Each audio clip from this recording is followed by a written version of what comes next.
Am I live? All right, I'm live.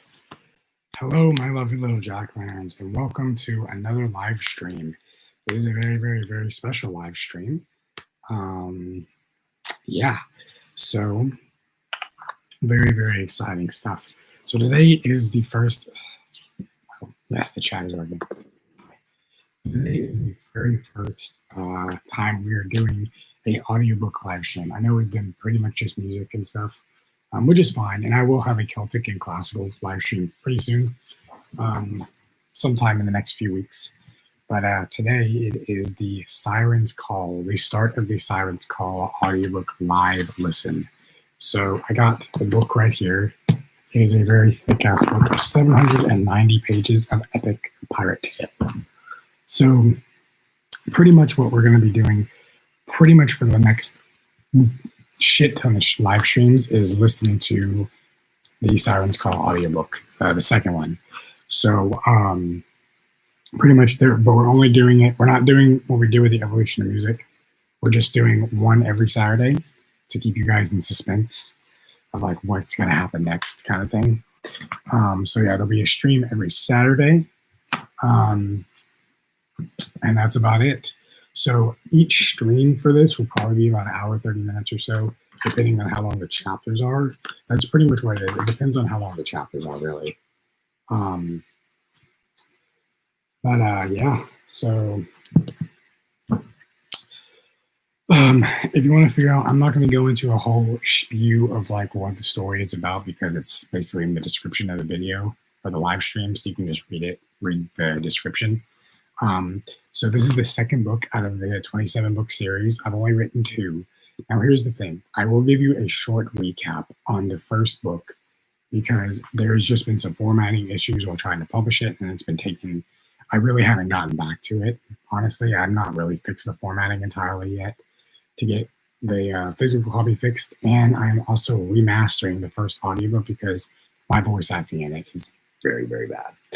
And it's hard to even hear what I'm saying in it, so it's just not worth the listen, I guess. So I am remastering that. It still will be a couple months before that is up, probably 2 to 3 months more, but it will eventually be up with the Sirens Call Act 2 audiobook as well. So, but right now we're just going into the second one.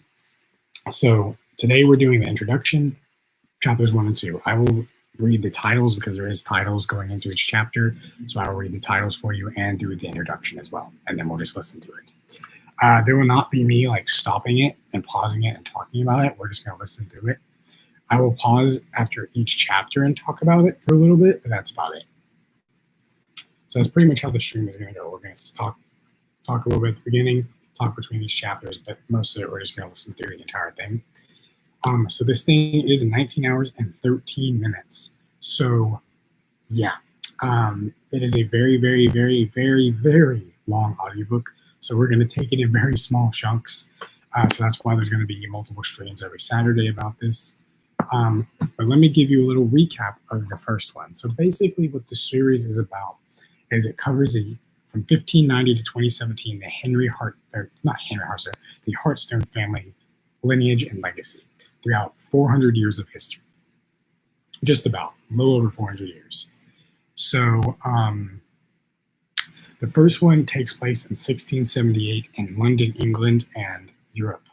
And basically, Henry Hearthstone, the main character, and it's from mainly his perspective, his best friend, Daniel Ogsworth, and they make a new friend in the first one, Timothy McGaw, sail on an English ship called the Deltaron under Captain Samuel Bridges. And they are a cargo ship, and they're just going across to like Sweden and Ireland and stuff, just basically delivering like cargo like sugar and rum and spices and like pearls and stuff and gold in return. So that's how they make a living. But pretty much he ends up going to Norway. He meets his love of his life, Brita Hagen, but she's in Norway. She's a Norwegian lute player, but he has to leave her, obviously, because they're sailing to go trade in Ireland after that. He ends up finding out that, their Captain Samuel's been searching for a mermaid that is supposedly in Madagascar and Africa and the Caribbean, like in that realm. So they end up meeting this guy named Colin Baggins, who's an Irish captain, and the Irish captain ends up finding out that they're going to search for this mermaid, and he wants a little slice of the pie. And so he sends a unsanctioned German ship after them. They end up getting a ship battle and winning, and end up killing most of the German sailors, pretty much all of them. And at that time, the Dutch and English War had just ended. And so Germans were with the Dutch, were working with the Dutch. English and French were working together. And so basically, the people on the seas were unaware of that the war had ended. And so they use that as an excuse. Colin Baggins uses that as an excuse to condemn them as pirates. And so they're basically kind of thrown into the role as pirates. But they end up anyway getting to the island. They end up getting the mermaid. Her name is Vivian, and wanting to take her back to London to show the world, look at this new discovery that sailors have been looking for hundreds and hundreds of years, and claiming the sea.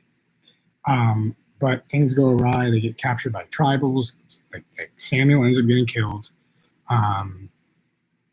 But they end up getting the mermaid. But then Captain Colin Baggins ends up finding the island while they're still there, ends up capturing them, and he plans to take them to Denmark to be sold as slaves and as pirates, and to be possibly prosecuted and hung for acts of piracy because of the German ship. But obviously that was Colin's fault because Colin set them up pretty much. So Colin Baggins is a terrible person, pretty much. So anyway, they end up escaping after months on this as prisoners on the ship, Henry, Daniel, and Tim. And that's it. Then they end up setting the ship on fire and killing the captain. And now that's where the second book starts. It's right after the first book, pretty much. So and it's in 1680. So the first book covers 2 years, 1678 to 1680. Second book covers 6 years, 1680 to 1686. So yeah. So now, there's new characters in this book, and it's a new adventure. So here we go. We will start in 1 minute. That was the recap, pretty much of the first book. So, well, yeah, they also end up losing the mermaid as well. Actually, I think I mentioned that at the beginning of the second book. So they end up losing the mermaid, and they're stranded out at sea, and they're fucked. So that's where the second book starts in 1680. Very exciting stuff. So I will start the. I think my girlfriend has a copy of the second book, but I know she's watching this right now and baking cookies. So she's just going to be listening to it, but I will follow along in my own book. So it's pretty, it is weird, I will admit, like following along in my own book as I'm narrating it in the audiobook. It's a little strange sometimes, but I also did a thing a while ago where I listened to the audiobook and read in the same voices that I did for the characters. And I matched it up perfectly. It was pretty freaky. So basically there's realistic sounds and music. There is all kinds of stuff to make it more immersive for the watcher and listener. I did different voices for each of the characters because that was a problem I had in the first one, where all the voice acting sounded the same and it was hard to differentiate who was actually saying what. So, and then also I didn't really speak that loud, and so it was hard to even hear what I was saying actually. So I think now it's better for me to, the second audiobook is a lot better. That's why the first one's being remastered to be more like the second one. But all the voice acting, sound effects, music, titles, everything is in this. So I hope you guys enjoy it. So let's get started in 1 second. Okay. I will preference you the first 2.5 hours. My voice acting is a tiny bit low. Then later on in the audiobooks, about 3 or so hours to the end of the entire audiobook, my voice acting is pretty much on par. I will apologize. You can hear what I'm saying fine. It's just I talk a tiny bit lower because I'm just kind of I hadn't done an audiobook in a while, and I was unsure of my voice acting. So it's a little low, but you can still hear what's going on. Just want to preference that. I will try to turn it up as loud as I can, but not too loud.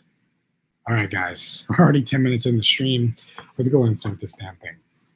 So Today, there are a total, I'm going to show you basically to get started. So there is like, this is what's in my book. So this is the Sirens Call Act 2, 5 letters of mark. And this is the back of the book, which is the same picture I have for the live stream. So there is a map of the world and a letter of mark. So basically, the 5 letters of mark. I'll tell you what a letter of mark is in a bit. Yeah, the images of letters of mark. We also got a 16th century painting, Saturn devours his son. Very, very beautiful. And then we got the Dutch East India Company, which is basically a Dutch trading company founded in 1602 to protect Dutch trading interests in the Indian Ocean. It was dissolved in 1799. So it is a company, it's a trading company. And so basically it ruled over most of Europe. And at this time, they were pirates' worst enemies because they were basically the law back then. So that's basically what's going on is the Dutch East India Company is going after them. So this is the map of the Dutch colony, 1602, 799. And this is like a list of sea shanties and ballads to listen to while reading. It's just to listen to pirate music. So table of contents. So there are 20 parts. It starts with part 4 in Act 2 because in Book 1 there's three parts. Part 1, which is A New Voyage. Part 2 is Blood, Powder, Storms. And Part 3 is A New Eden. So it starts off with Part 4 in this book. So we're on Part 4. I spot a French Frigate, and we will go through each of these. We'll go through each of these as well as you listen through each part of the audio. So part 4 is pretty damn long. So is part 5 and part 6. Most of the parts are pretty fucking long. There are a couple of chapters usually. So basically how it's designed is there's a part, and then there's a bunch of chapters within that part that revolves around what that part is called, I guess. And then, yeah, that's how it is. So we're on part 4. I spot a French Frigate. So here we go, guys. Are you ready? Let's do this.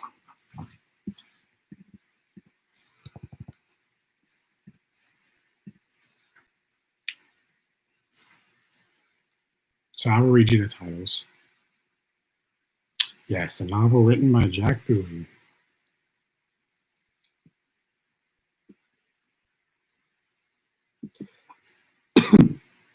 So basically, let me show you this.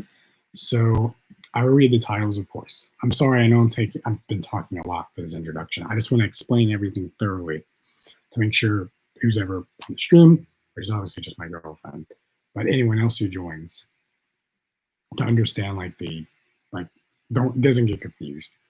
So a letter of marque is a letter of marque or a reprisal was a government license in the age of sail that authorized a private person known as a privateer or corsair to attack and capture vessels of a nation at war with the issuer.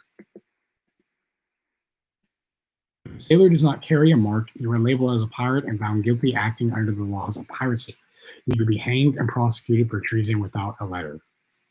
So basically, a letter of marque was basically like a document stating that you have the right to plunder ships during like a war or something. But if a war is ended and you don't have your letter of marque, that doesn't mean shit, and it's considered piracy. And it's also a documentation of like who you are as well. Kind of like your identification. Like think of it as a driver's license, kind of thing like that. The title is coming.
Sirens Call to the 5 letters of mark.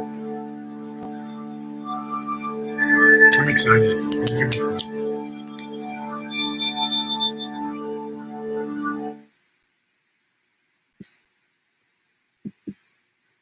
I am the captain of my ship, but my ship is not the captain of me. I am the sailor of the sea, but the sea commands me. James Audie, 1607.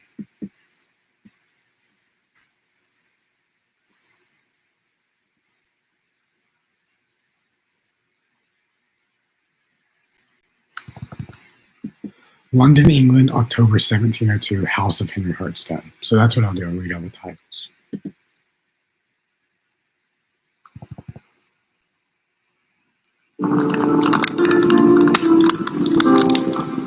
That's how the tale ends, lad. Really? Me and Tim get blown up and stabbed to death, and you mysteriously vanish into the ocean with the mermaid? Daniel laughed. Obviously not, I smiled at him. I just did that for dramatic effect. That's not what really happened, I snickered. Oh, by the way, I'm going to edit this. Just for this little part of introduction, my girlfriend tried to we did some of her voice acting, but we just couldn't do it because it was over the phone, and it just sounded too much like it was over the phone. So it sucked because I wish she could voice acting it for me because it would have been super fun. But it was just hard to hear what she was saying, so I just had to even do all the voice acting. So just to let you know, because it changes. Lots more, I smiled. I gazed around me as I sat by the fireplace burning away in the bricked hearth. The coals cooked and popped under the embers as they fell. Rita, Daniel, and Tim sat around the fire with me, getting warm from the cold winter outside. I peered outside the glass pane to see snow raining down in the London streets. Rita was wearing a beautiful purple silk dress that flowed past her feet and hung over the chair's side. I was wearing a white fluffy shirt with brown pants and boots, my sleeves rolled up above my elbows. The cottage I had purchased 3 years ago was quaint and nice. It was made from brown stone, held up by burgundy wood beams, the same materials from Brita's house back in Norway. She wanted it replicated the same. Inside was 2 stories. The bedrooms were on the top floor with a bathroom. Downstairs was a nice open wide kitchen with a stove, a water cauldron, and many cooking utensils.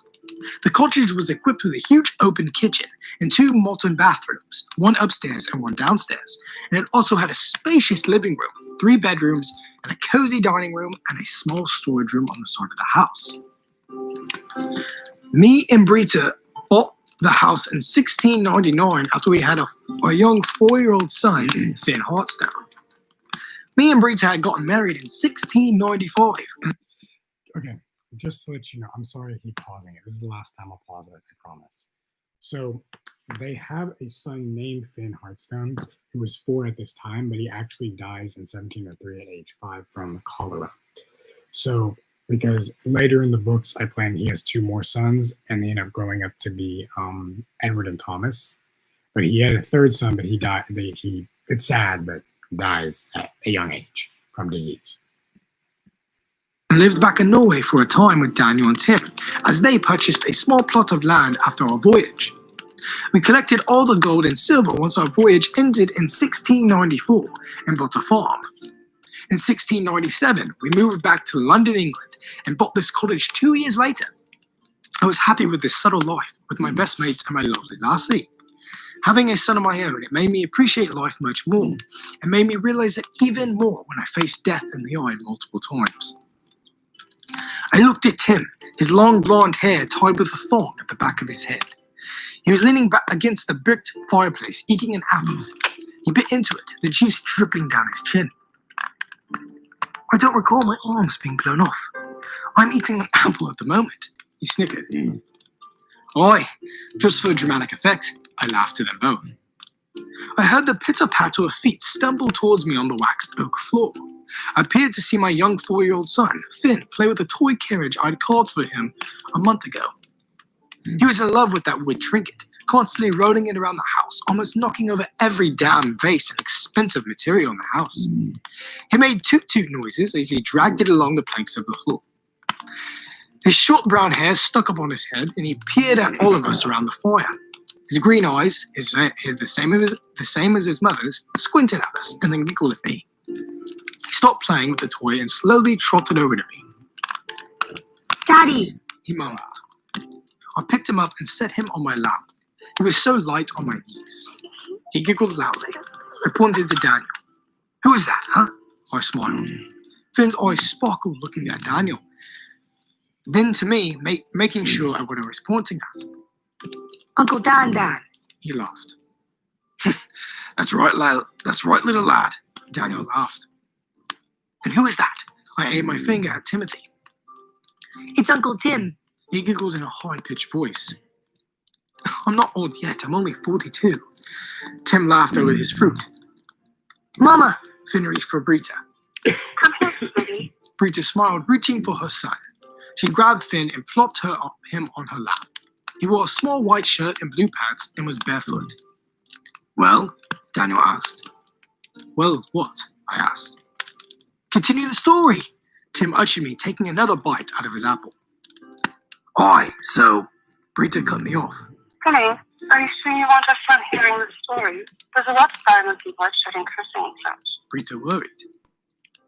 He's only a young baby, Miss Brita. Daniel nodded. I suppose you're right. Brita said.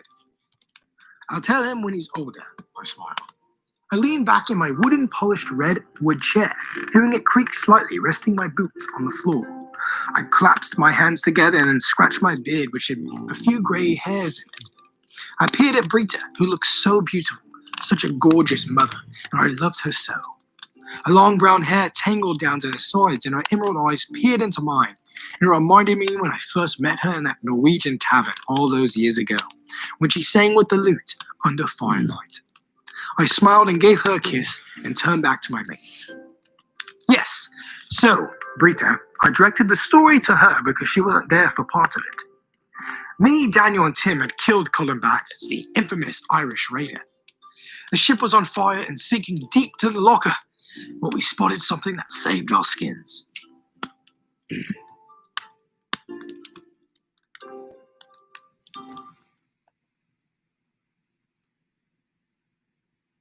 22 years before. Part 4, A Spot of French Frigate.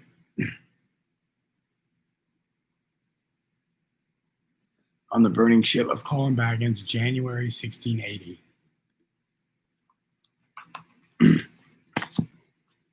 I was following the eye, was following the eye, was following the eye, was following the eye, was following the eye, was following the eye, was following the eye, was following the eye, was following the pack, I was following their coats, the scarves of red tied round their throats to keep their little heads from falling in the snow. And I turned round and there you go, and Michael, you fall and turn the white snow. Let's go, there easy.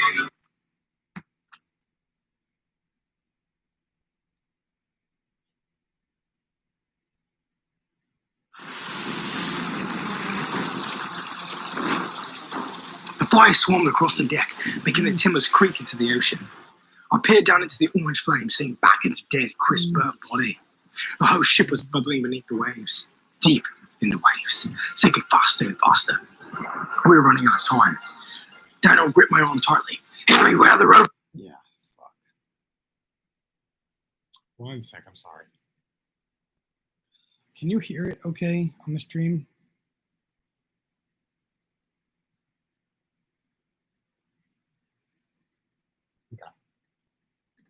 Rowboats! He cried over the flames. I scanned my eyes, seeing all the rowboats were burnt and crushed. Planks popped up and flew into the night white smoky air. The wind howled. The flames scattered across the deck. I finally spotted a rowboat in the back. There! One left! Hurry! Get us secure and in the water! I'm going for Vivian! I screamed. Madame Mermaid? Timothy screamed, holding a musket in his left hand, his long blonde hair blowing in the orange wind. Yes! She helped us. Get the boat ready. I'll be right there. I yelled. I began to run to head into Colin's quarters, but Daniel seized my hand. Be quick, lad. Will do. I smiled over the fire, my teeth glinting in the orange light. I watched Daniel and Tim grab 2 more free muskets and a bowl of powder. They then headed for the lone rowboat in the back of the ship. I turned around, running up to the wheel of the pirate ship. The flames scorched across the deck, creating an unbearable heat against my body. My boots pounded on the deck as I trotted up the stairs, passing by the wheel and heading for the door of the cabin. I ran up to the wooden door and tried the iron lock, but it wouldn't budge. The lock was burned shut. Fuck! I cried. Vivian, hang on tight.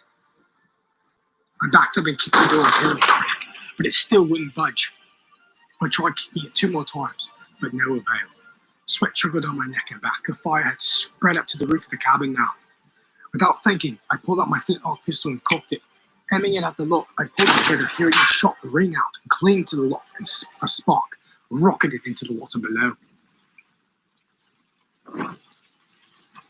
The lock dropped to the planks. I pushed through the door, tumbling onto the green rug on the floor. I looked up to see the captain's sleeping quarters were destroyed and burnt. Fire was inside. Timbers and glass were scattered across the floor. I looked up, starting to see the glass case we had encased Viviani in had been broken, and there was a big gaping glass hole in the back of the ship. My heart sank as I sprinted to the back, the heat getting closer. I peered through the glass hole, seeing nothing but black water. My heart sank, dropped into my stomach, and sizzled in my stomach acid. My heart felt a pluck of betrayal. She left us, I muttered softly to myself. Fury bubbled inside my blood as I backed up from the glass hole and darted out of the cabin. I jumped down the stairs, seeing half the boat was underwater. "In there, boy!" I heard Daniel call. I looked over to the starboard side to see the rowboat bobbing in the night water. I sprinted across the burning deck as the huge mast tumbled to my right, flames raining down in the sky with a big creak. I heard the wood scream in the fire as I quickly started the ship and leapt over. My body shot down and sank into the blue. I felt the icy cold sting my veins as I thrashed upward to the surface. My ears were clogged and muffled over the underwater surface. I used my legs to kick upward and burst into the night air, feeling the salt sting my eyes. I quickly swam over to the rowboat and had Tim pull me over the boat. Rim and I tumbled onto the seat, soaking wet from the ocean. "You made it," Tim smiled shyly, patting my back. "Of course I did. Wasn't going to go dying on you young gents." I laughed softly, wiping the salt from my long, drenched brown hair. "Lad, look," Daniel muttered quietly. We all three gazed at the burning ship in the night, its flames lighting up the sky in an orange-red haze of white smoke and fire flurries. Sparks rained down from the wood and vanished into the rock of the ocean waves. We all three watched the ship descend beneath the waves, under the moonlight, as the wood singed and sizzled to black tar and bubbled under the blue. Once the last of the mast was below the surface, it was dead quiet, except for the call of a seagull, or the hit of the wave against the rocking of the wooden rowboat, or the swish of water from a fishing passing by. "Fuck you, Colin Baggins. May you rot in hell where you belong," I said. "I'm into that," Tim snickered. I looked in the rowboat to see a few oak oars laid about at the bottom of the dinghy. I picked one up and gripped it tightly. Now, here's the problem. What are we going to do? Lads, we are fucked," Daniel said. "We are stranded in the ocean with no supplies but our muskets and powder," I frowned. "Nope, I got this." Tim smiled happily, pulling out a partially blackened map. Tim unrolled it on one of the planks that was attached to either side of the boat inside the dinghy. The map was black at the bottom, but other than that, it was in working order. "Timothy, me boy, good grab." Daniel smiled, giving him a pat on the back. "Where'd you find it?" I asked him. "Before we embarked into the rowboat, I found it laying on the deck. I snatched it up before the flames got the paper," he said. "Perfect. So, Daniel ran his hand across the yellow map, the moonlight being our only light from above as it shone silverly. "This is Denmark here," Daniel said, pointing to a spot of a landmass at the top right of the map.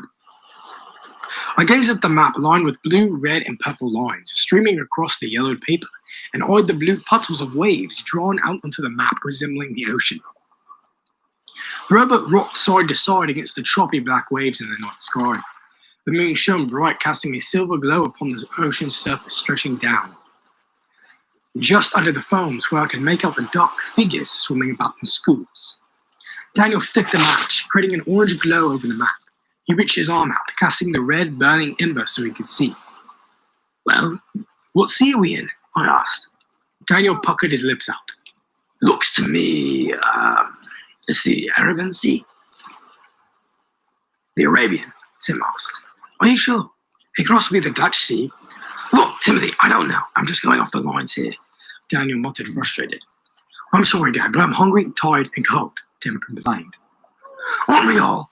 He cracked an ugly frown. That fucking Captain Baggins is a nasty whore that belongs in Davy Jones's locker, and it's his fault we are out here. I just want to go home. Dan, we can't go home. We need to find Vivian to claim our prize of gold and silver, I said to him. The mermaid? Where is she? Did she burn? Tim asked, worried. No, I frowned sadly and in anger. She left us. Daniel and Tim exchanged looks of desperation and anger. Vivian left us? Vivian left us? They both said slowly.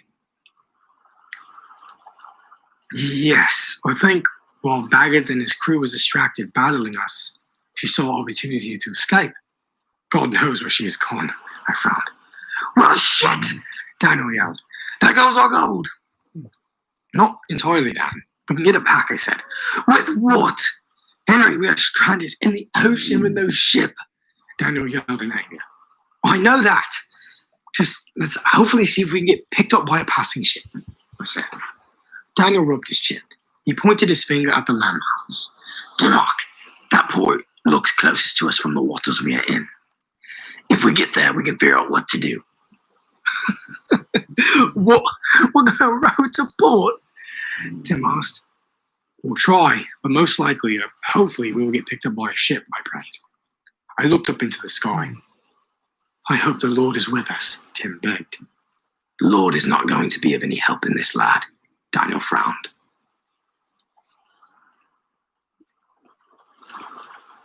The next morning, I woke to the sloshing of ocean water. We had fallen asleep in the dinghy, laying about together side by side. The night was cold and heartless, and we were starving for some food and thirsty for some drink. As the rowboat rocked slightly in the calm water of the blue, I heard the push of waves heading from behind us. I quickly sat up and saw a big ship plowing its way from behind us and to the left of me. The ship was mighty huge, painted in red and gold trimmings on the sides and the hull. The big boat chopped and swerved in the ocean water, her black and red sails catching the angel's wind, making them puff out towards the sea, beating at the quarters. A fat dolphin rode proudly on the front of the ship, made of ivory. My heart leaped, knowing it had only been one night, and we were already spotting a ship. But it could be an enemy ship. And Daniel and Tim still snored away in the bottom of the dinghy. Dan! Tim! Boat's approaching off the bow, I shouted. I shook them both awake, and Daniel yawned, rubbing his eyes, looking at me. What is this fuss about? Daniel cocked his head backwards to see the coming on ship. He then kicked Tim awake. Tim started up with a jolt. Ah, shit, what the hell, Dan?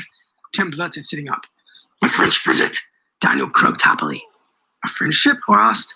The ship churned in the waters of the deep blue passing by us, their red sails puffing backwards in the wind.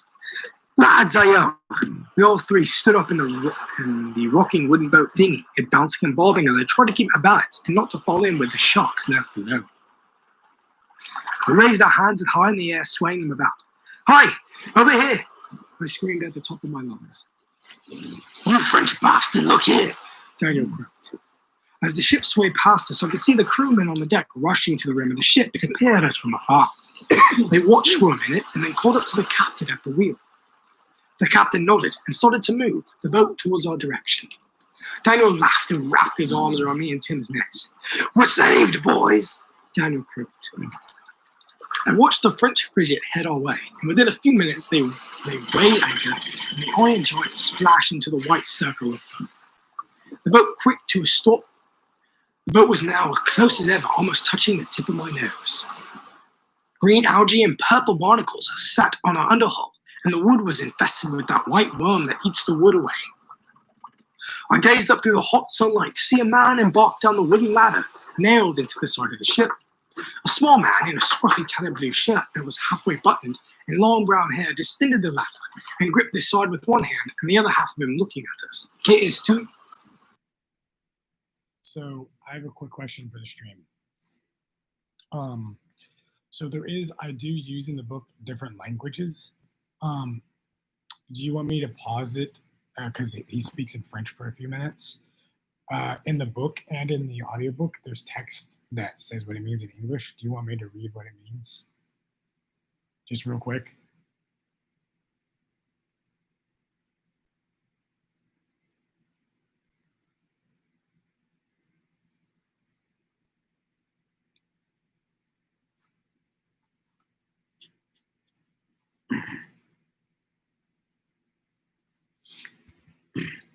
I hope the stream, hope you guys are liking the stream.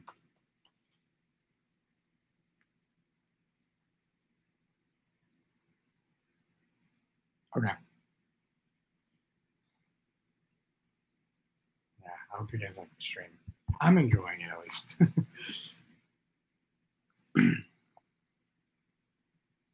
All right. So, okay, yeah. Who are you? That's what they asked. The sailor asked us. Me and Tim blinked nervously, looked at Daniel. Daniel didn't say anything. Go on, Daniel, the language called, Tim muttered. Daniel gave him a sly look. Who calls me that? I do. So does Henry. Tim nodded to me. Daniel looked at me slyly. You call me the language called. You know, a lot of languages and... Look, it's a nickname. Accept it, will you? I snickered. Daniel rolled his eyes and looked back at the Frenchman. Case 2! Who are you? The Frenchman balked at us, putting his hand on his sword hilt. Daniel cleared his throat. Je m'appelle Daniel Oaksworth. C'est mon mess potas, Henriette Tim. Esna vivant pas peller francis que moi oros derux.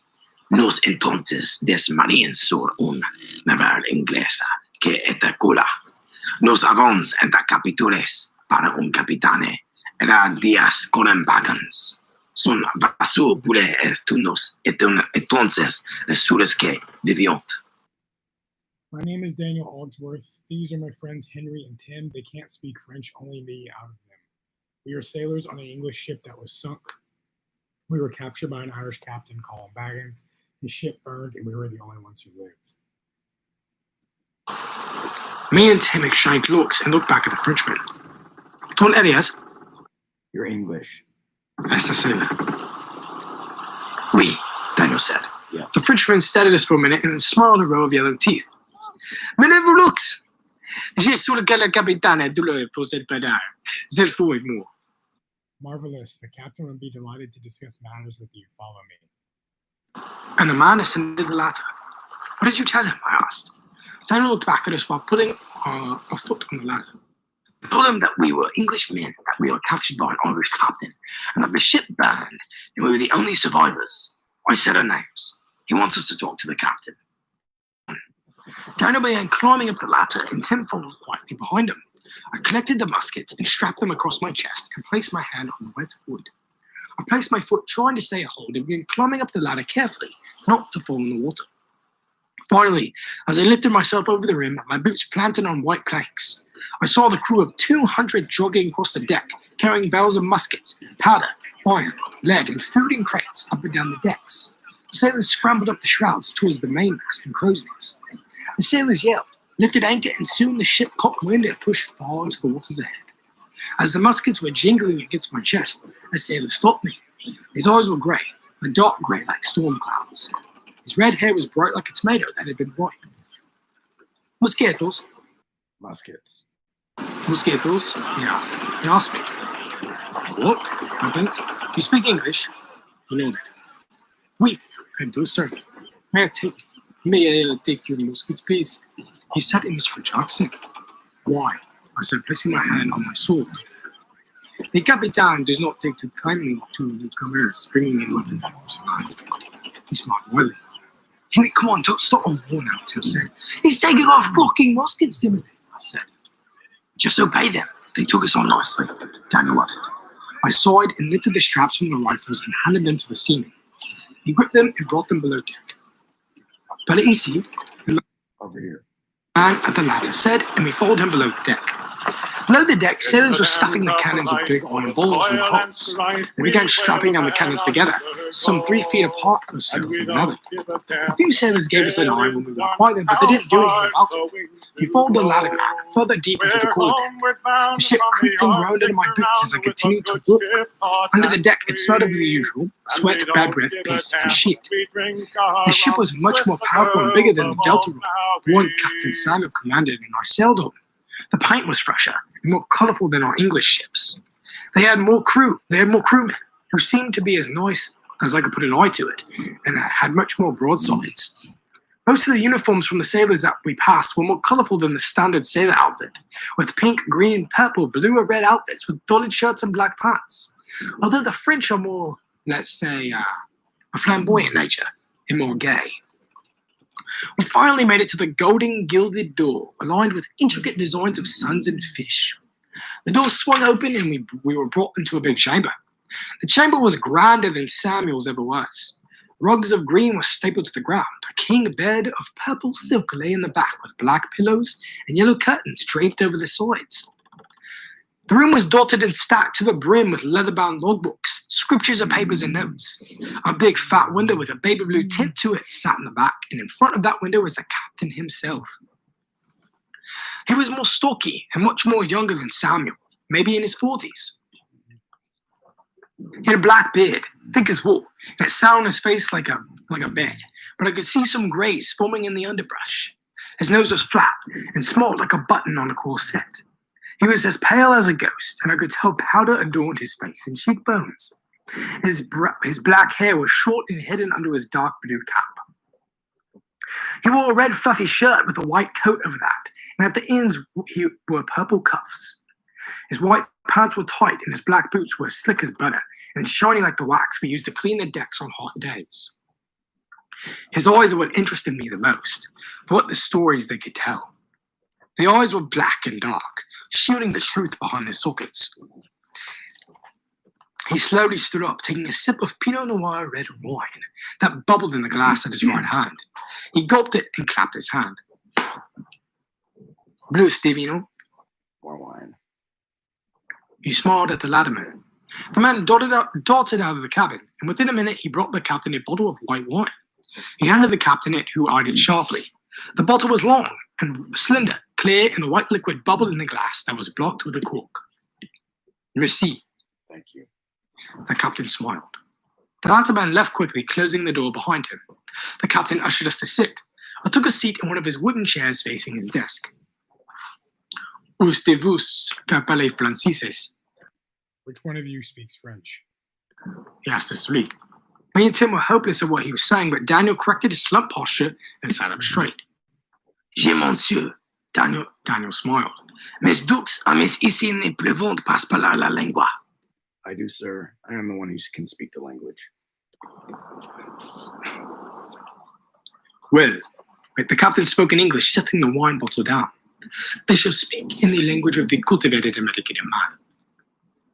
English is the language dominating the world. Okay, I'm just gonna stop this real quick. I'm sorry. That's the best French accent I could do. Okay, I tried my best. After all, and for sake of these maids understanding me. He popped the cork off, smelling it, and then tossing it aside. He smelled the wine. You will care for a glass? Aye, I said.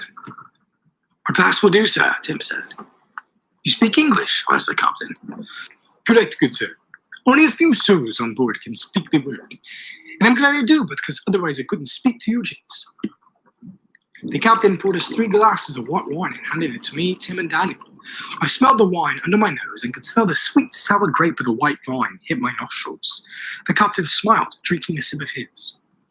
This is one of my favorites, a Louis Chateau Chardonnay, from the highlands of Italy near Florence. You know the funny thing is, I can run anything through that blockade, but the wine always seems to get here first. He laughs loudly. He set his glass down.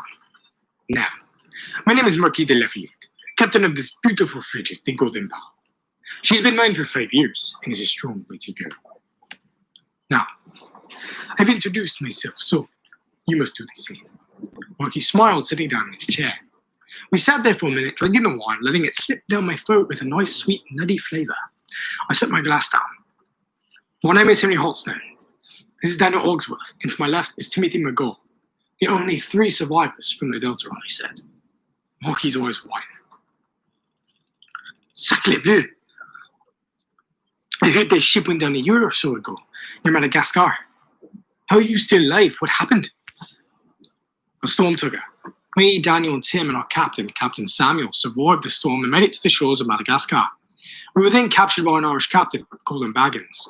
His ship caught fire and we escaped barely, I muttered. How did his ship burn? He asked. A lantern fell and hit a powder cache. Tim lied. Marky sat back. That's unfortunate.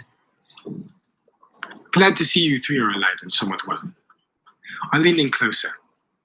If you don't mind me asking, and please take this as the lighting of mornings, sir.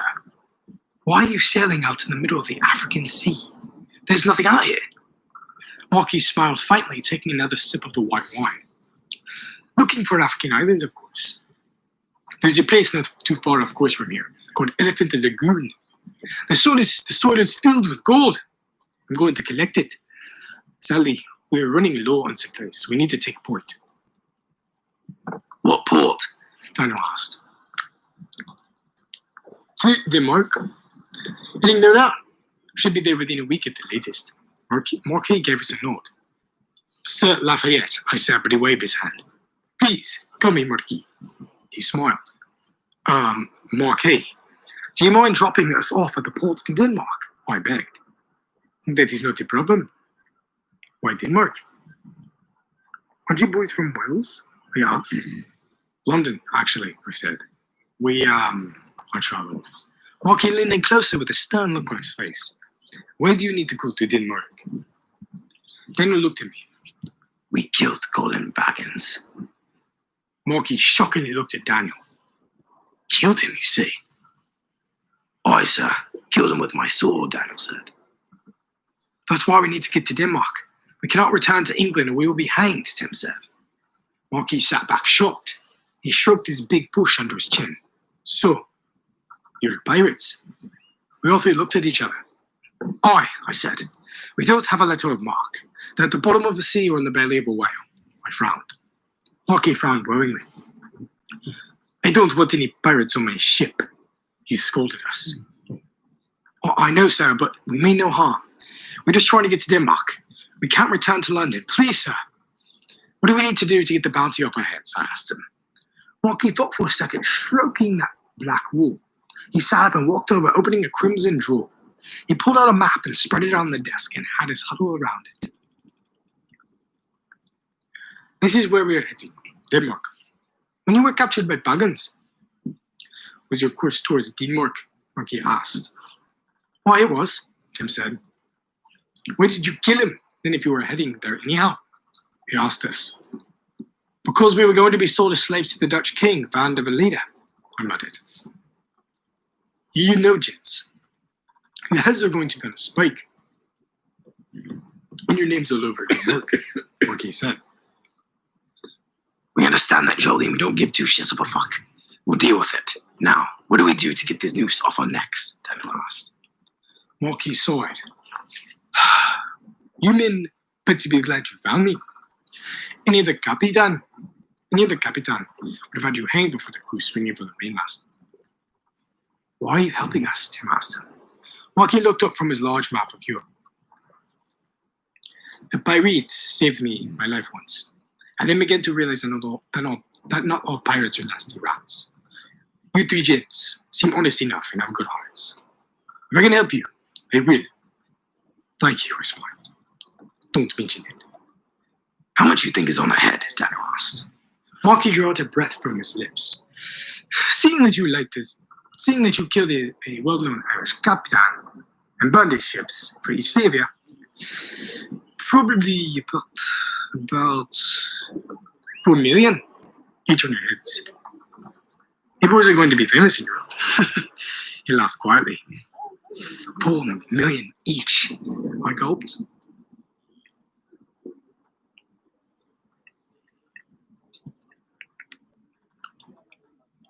Wait, you'll be lynched in front of the entire Dutch colony, most likely, unless you don't get caught. Or you might have your penis cut off and nailed to a post.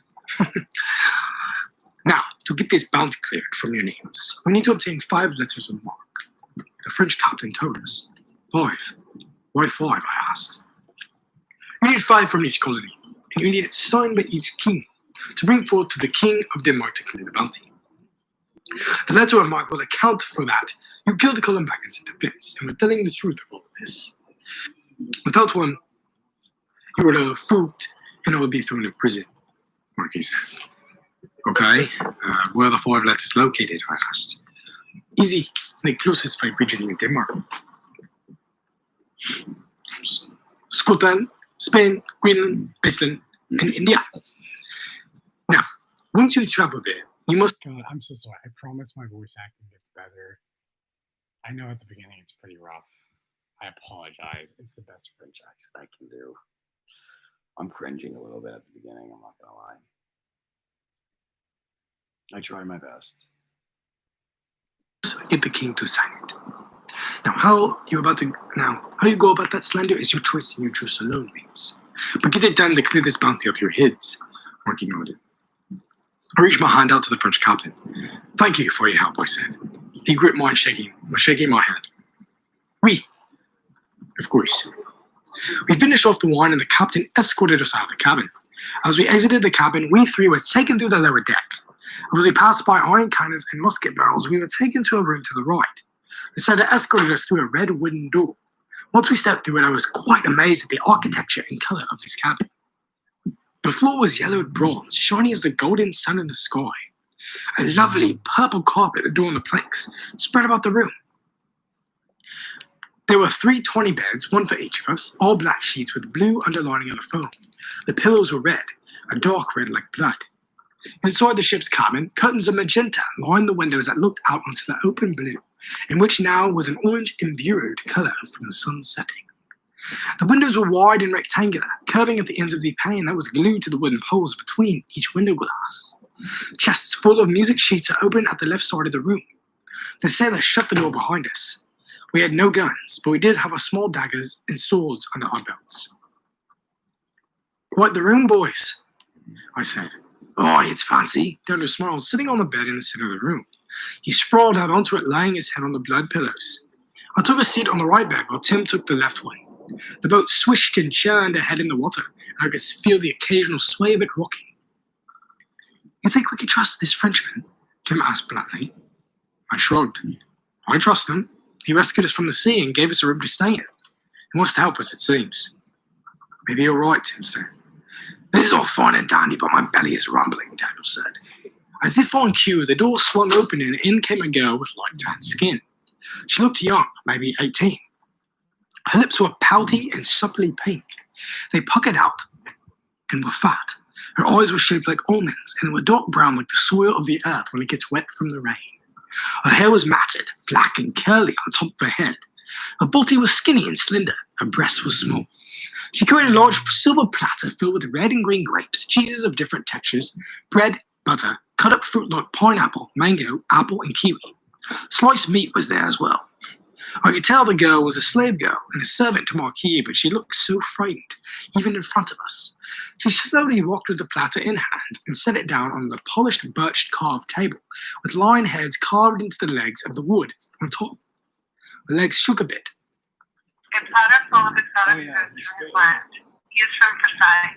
He wishes you a good rest and will talk to you tomorrow. She said in a shaky voice like she was in pain. Thank you, my lady. I smiled, but she gasped in shock towards me. Me, Daniel, and Tim exchanged looks of confusion. Miss, are you all right? Asked Tim. The tan woman did not speak. She didn't know how to respond. Well, thank you for the platter, Daniel said oddly. She bowed a bit and then turned quickly and exited the room. Once the door was shut, we all looked at each other. The platter smelled delightful. What was that about? I asked, popping a few red grapes into my mouth. I bit into the purple bowl, feeling it pop like a bubble, and the juice spill on my tongue. I'm unsure, lad. She clearly was a slave to Marquis. And my guess is most slaves, mostly women, aren't used to being respected. Daniel frowned sadly at the thought, taking the knife and slicing some goat cheese, and sliding the knife across the bread to lather it up. Why'd they show respect? Tim asked. Because they have a different skin color than us, I said. What? They're treated differently because of their complexion? That's absurd, Tim shouted. Keep your voice down. We don't want anyone here to hear us speak of this free of mind. Yes, it is absurd, Timmy boy. I don't agree with it. It's inhumane, Daniel said. I agree. No human should be treated separate from any human because of how they look, I added. I would show her respect, Tim smiled. Me and Daniel looked at each other and back at Tim. I walked over eating a slice of golden mango as Tim took a bite into some cooked deer. I finished chewing before speaking. Timothy, you have to be careful when getting into the romantics with a woman, especially a dark woman, I said. Why? He asked. I never knew Tim was this innocent about women. I sighed. Because people will judge you for it. They could have you hanged. It's unorthodox for a white man to be with a dark woman. That's not correct. It's awful. I disagree, Tim shouted. As do we, but it's the world we live in, sadly. Daniel frowned. We have to be careful speaking this free. We will be quartered for that if caught, I told him. I understand, gents, Tim smiled. But I'm still going to show her respect and maybe we'll even get married someday. I laughed as Daniel said. Looks like Timothy's in love with the darkie. You got love fever. Tim blushed slightly. Well, shut your trap, I do not. Whatever you say, lad. Daniel grinned, eating some meat. I walked back over to my bed, taking a string of green grapes and rolled onto it. This is the life, I smiled to myself. You said it, Tim said. Daniel sat up from his black sheets, making a few red pillows topple to the floor. Lads, what exactly are we planning on doing once you arrive in Denmark? That's too far ahead for right now. Let's just focus on getting there alive, I said. Tim and Daniel both nodded at that. We sat there laying in the beds, eating the glorious food that was served to us by the French captain and his staff until Tim broke the silence. What do you suppose we would be doing right now if Samuel would have lived? If Colin hadn't found us and we sold that mermaid back in England? I sat there thinking about it. And when the death of Samuel crossed my mind, it stung my heart like a honeybee. If we sold the mermaid, I asked. Why? What do you think we'd be doing right now? Tim pondered. We'd be, strolling our gardens filled with lavish statuettes of Greek women, dotted with plants from Australia and Asia, having women in around us tending to our every need, have a nice big golden palace, having some coin in my pocket. Daniel laughed. Ale and wine every night, banquets, fame of discovering the creature that everyone has been wondering if it exists or not. A golden palace? What? Is your carriage going to be made of marble? I snickered. Aye, and the ponds to be pure mercury drained from the moon. He laughed. Me and Tim laughed loudly as well. Well, Tim, what would you do with your share? I'll be getting married to that servant girl, living in a nice mansion filled with books of the olden worlds. He smiled. Marry her? You only just met her 10 minutes ago, you damn bloke. Daniel laughed. Plus, if we successfully got the mermaid back, we wouldn't have even met her in the first place. I'd find her. I'd sail across the sea to rescue her from servitude and treat her with respect and love. She's so beautiful, Tim smiled widely. Seems near your age. Timothy, you should seek her out. Make some babies, I laughed. Why, some dark milk babies? I named my son Edward, if I were to have one, Tim said. Good name, strong name, Daniel smiled, taking a bite of the cheese. What about you, Henry? Daniel asked. What about me, what? I laughed, eating the last few green grapes. What would you do with your share? Daniel asked me. I laid my head on the red, soft pillows, letting my body sink into the soft black sheets. I snickered to myself. I wouldn't care for all the riches and fame, to be honest. Sure, fame beats it, but I would like to sail back to Norway and get Brita. I made a promise to her that I would return. I would marry her and move either back to London or stay in Norway. I just hope I can see her. Oh, lad, I know you love her. I can see it in your eyes when you speak of her, and you speak very highly of her as well. Daniel, we will get you back to her, Daniel said. I smiled at them both. These were my best mates. We've been through hell together, and we are pulling through the fires together. You lads are my best mates, I grinned. Aye, and you mine, Tim smiled, as did Daniel. Suddenly, the door swung. I feel like that's cringy. Okay. Sorry, I feel like I'm sorry. I've paused it a lot during this. I apologize. One sec, I'll fix one thing. I promise in the next streams it will not be paused as much. Can you guys hear it? Is it good? Can you guys hear it well? Okay. Can you hear the sound effects with it on the stream? Okay. I'm just making sure. Swung open and a sailor came in with 3 bottles of wine. He walked up to the table where the eaten platter lay empty. He placed the 3 bottles in a line on the table. The sailor grabbed the platter. He ushered his hand out. 3 wines from 3 different regions in France.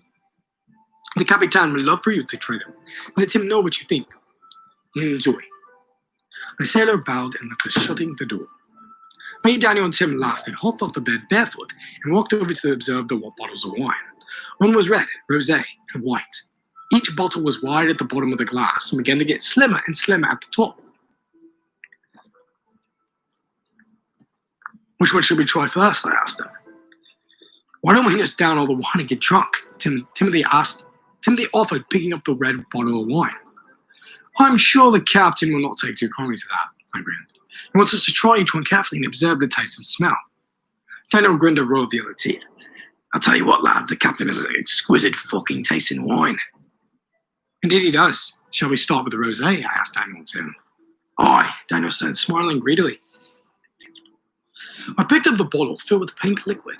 The bottle of glass filled with the pink bubbly swirl as I played with the slender material. I read the white label on the front written in black cursive. Saint-Ophel, from the south of France. I grinned, popping off the cork, letting the sharp scent of brewed wine hit my nose. Daniel slid me a glass across the oak table. I leaned the bottle forward, letting the pink liquid flow into the smaller slender glass. I filled it about halfway and did the same for the other 2 glasses. I set the bottle down, gripping my glass as Daniel and Timothy reached for their glass next to them. We raised our glasses high in line with our chests. Here's to surviving the sea, and may we continue to survive it, for she will not take us down to the depths, Daniel said. May we continue to sail with this Frenchman till Denmark, with God guiding us towards the port, Tim smiled. And may we be treated to more wine and luxuries of this sort, I cracked with a wide grin. If he continues to provide us with this nourishment, hell, I'd sign up to be his first mate, Daniel laughed. We laughed as we lifted our glasses to our lips, and I let the rosé wine slip down my throat. I felt the bitterness of the pink sting my tongue and could taste the sweet aroma of the grape. The taste of this wine was more bitter than sweet, as if I was in the country itself, and it told me alone that this wine had been sealed for quite some time. We finished off the glass, and as I slurped it, sloshing it in and out between my teeth, I nodded in approval. It's robust. I drank this, I said. I've had better, Daniel said. Since when? A few years ago, I was over in Rome and tried some of their wine. Quite sweet, if I do say so myself. Never a big fan of the French wines. Too bitter, Daniel told me. Well, I wouldn't go gloating about that like that towards the captain about his wines, I mentioned. Shall we try the red and white? Timothy asked. Aye, I said. I picked up the red wine and peered at the label on the front as it wrapped around the center of the bottle.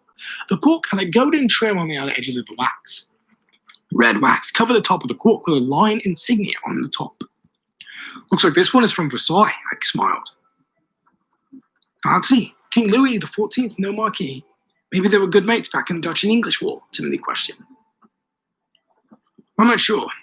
One thing I am sure of is the wine will be sweet. Louis, just from what I've heard, loves sweet wines, I said. I popped off the red waxed cork, letting it roll across the wooden planks. Daniel grabbed the red wine as I pulled the white. It was thin, light, and less bubbly, more golden than white. The red wine bottle was bigger than the pink and white, being more wide and fat.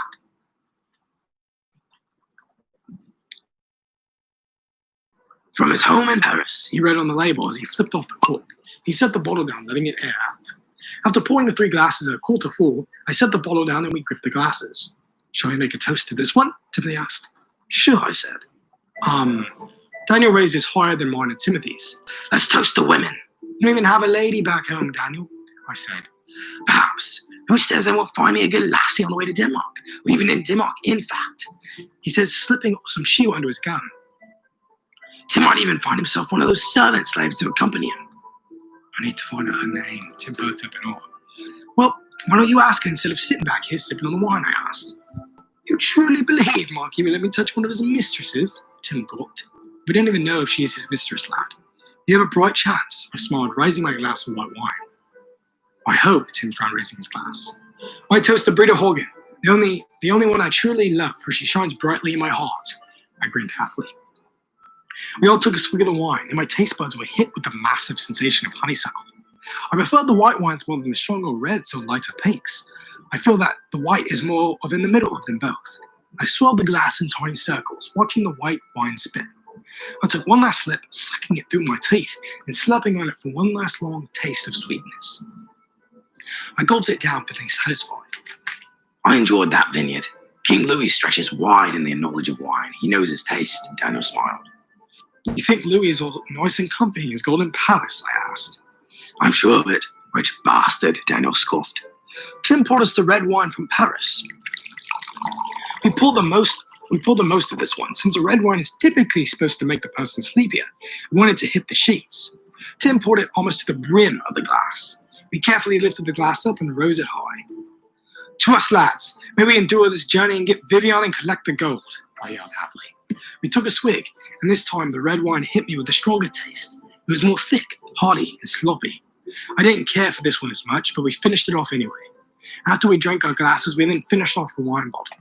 After our fill, we plopped onto the black sheeted beds and laid on the crimson pillows. I had my hands clasped on top of my chest, feeling my heartbeat slowly beat. My eyes were glassy and my head was full of nothing but cloudiness, and I watched my thoughts drift through my mind like a cloud. I was worried about this voyage, for what it could bring. After Baggin's traitorous act, I felt like Marquis was a valuable candidate and acting in the same manner, but for some reason I trusted the man.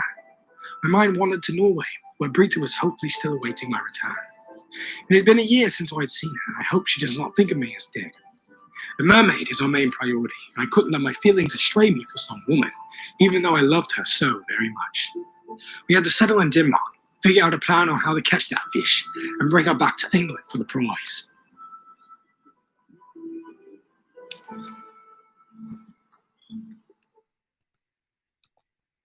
So that was chapter 1. We got one more chapter to go through. Oh, goodness. Goodness.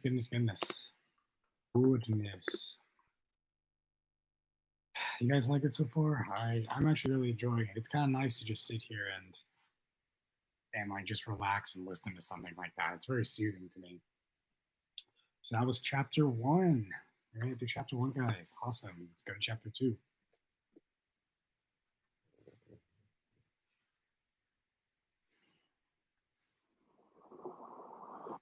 The next morning, January 13th, 1680. So this is technically chapter 2.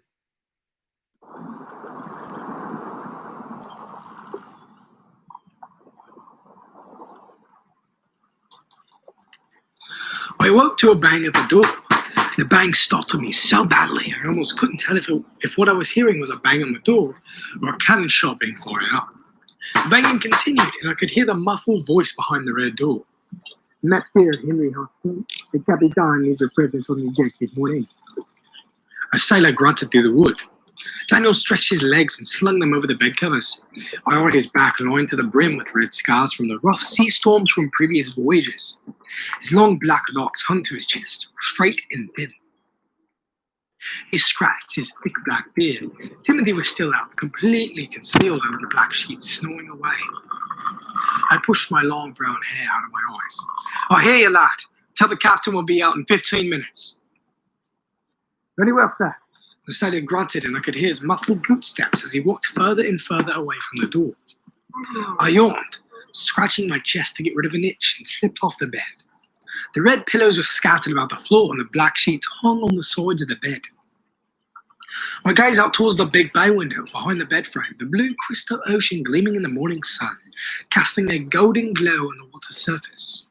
I aimed my attention to my clothes bundled on the wood planks, and as I slipped on my wool breeches and still on my white ruffled shirt, I picked up a thin blue thread and tied my long brown hair back in a bun, holding it with my right hand and twirled the blue thread from my left into a bow to keep it out of my face. Tim still snored. I slowly slogged over and slipped down my buttons on my pants and propped up my penis. It's hard and firm as I gripped it. A golden shower rained down in a silver bucket in the back. A chill shot up my back as I shook it away. Daniel trotted over, throwing on his clothes. He didn't make any effort to put his long black mane behind his head. As Daniel slipped on one brown boot, tightening the silver buckle, he threw the left one, hitting Timothy in the back. Tim yelped and jumped up. Tim, get up. Daniel yawned. You get up, Timothy screamed. I am up. So is Henry. Come on, the captain needs us on the deck, Daniel noted. Timothy sighed. Boy, can you just tell him that I, died or something? Perished under the blue? I'm too sleepy. Sure, and I'll tell that slave woman that you died as well, so she knows that you wouldn't get a chance to get to know her. I grinned. Oi, I'm up. Tim leaped out of the bed with newfound energy.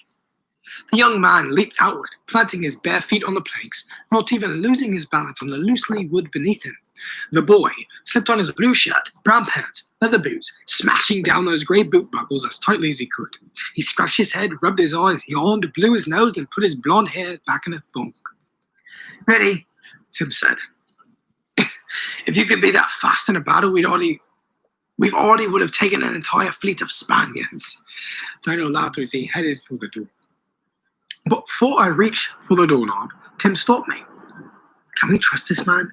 Tim asked me. I think we're past his talk, Timothy. He seems like a good man who will get us to where we need to go, I said. Young Tim nodded to my response. What's today? Tuesday, I think. I said, not really knowing. Boy, a Tuesday. I despise Tuesdays. Tim blundered.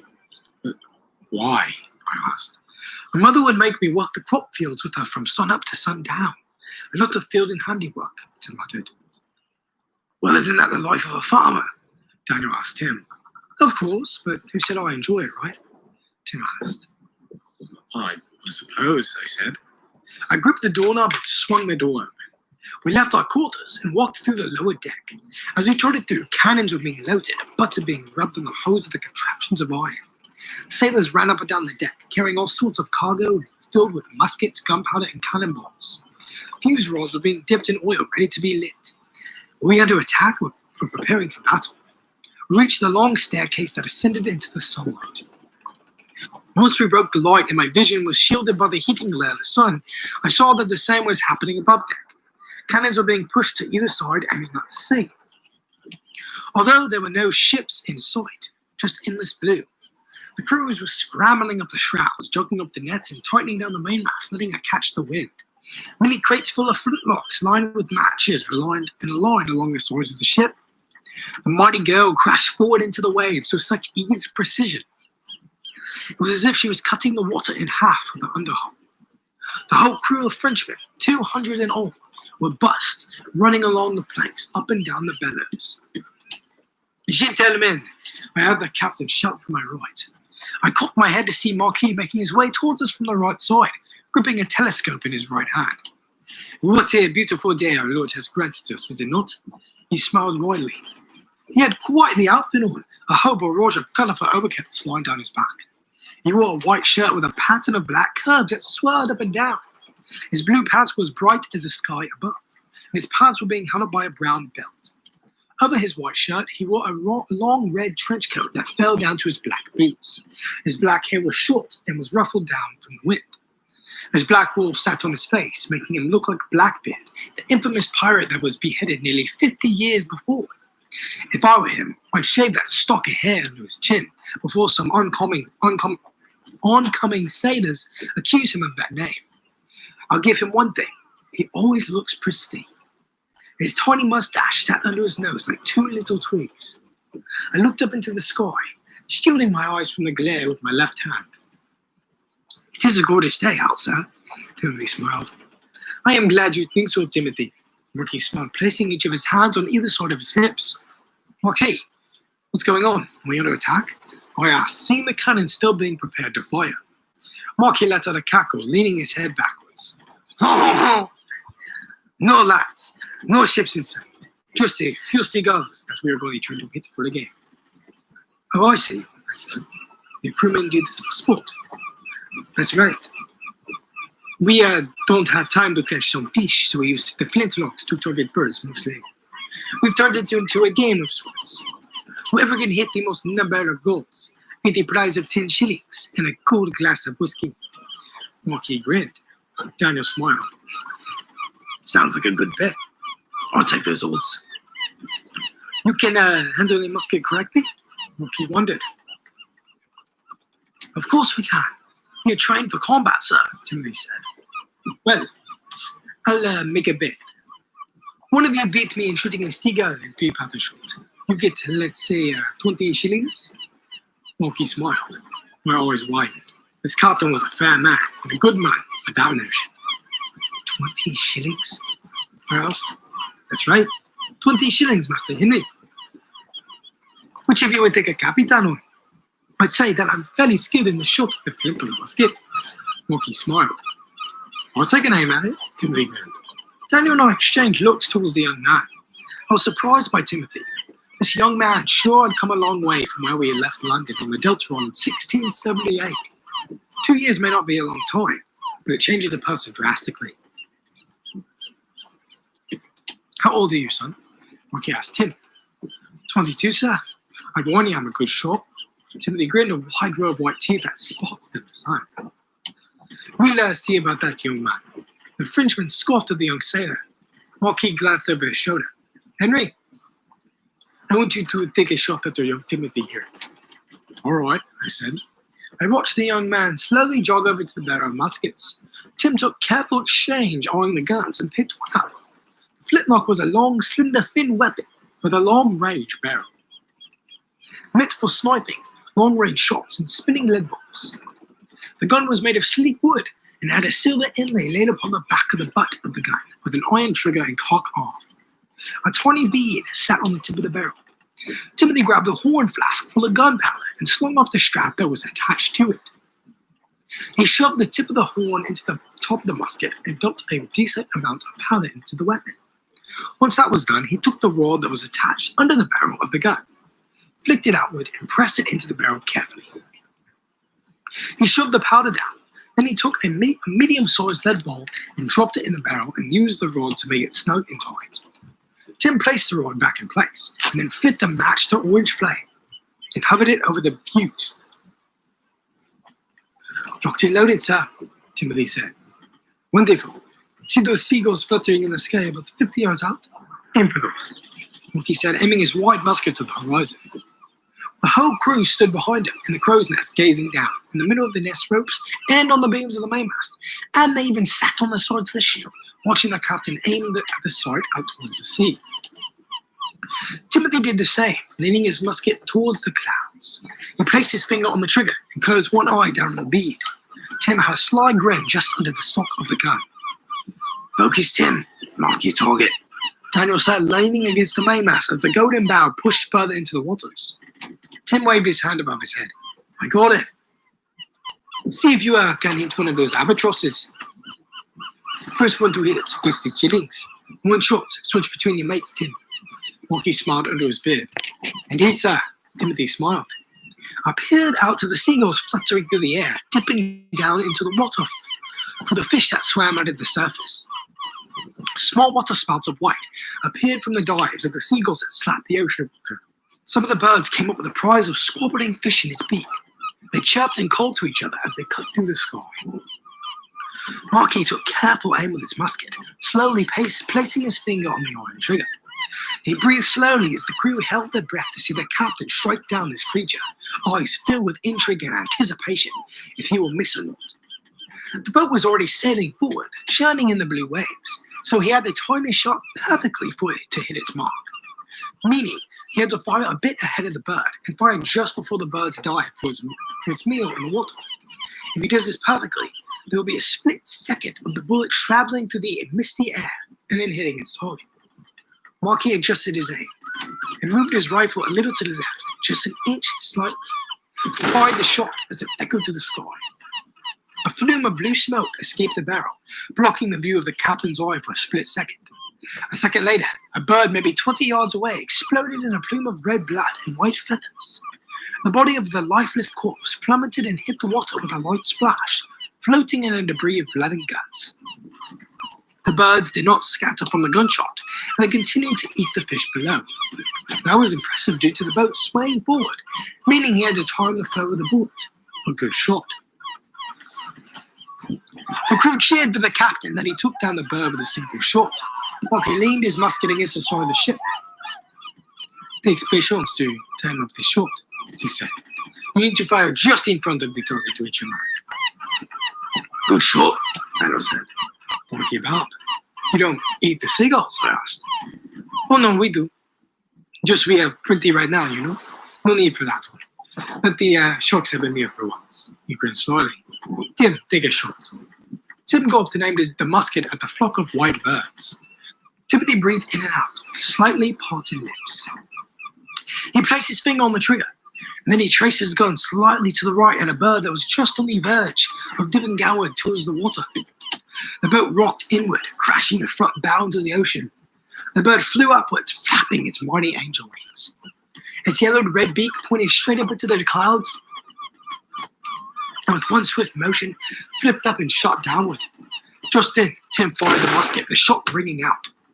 The smoke escaped the barrel in white, and I watched in seconds as the bullet not only hit the seagull diving, but shot clean through, taking off its head and hitting another on the wing behind it. Both birds tumbled into the ocean dead. We all stared at the young lad for a minute in awe, seeing that it was a better shot than the captain. The whole crew shot out in a cheer for Timothy, patting his back and giving him rubs to his long hair. Daniel shone his arm around Tim's neck. "You have a better shooting arm than I do, and that's saying something, Tim, my boy." Daniel rubbed his noggin and pushed him playfully away. Timothy smiled widely, proud of himself for the shot, and Marquis was pleased as well.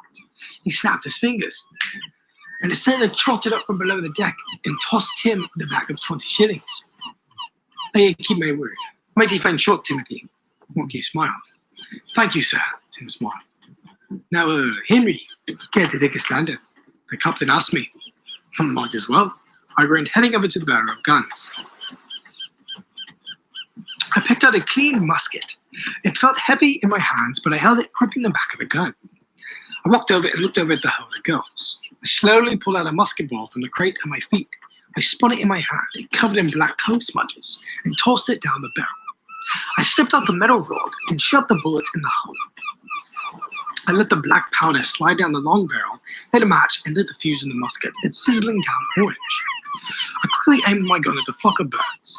I focused on the tiny bee with my right eye, closing my left.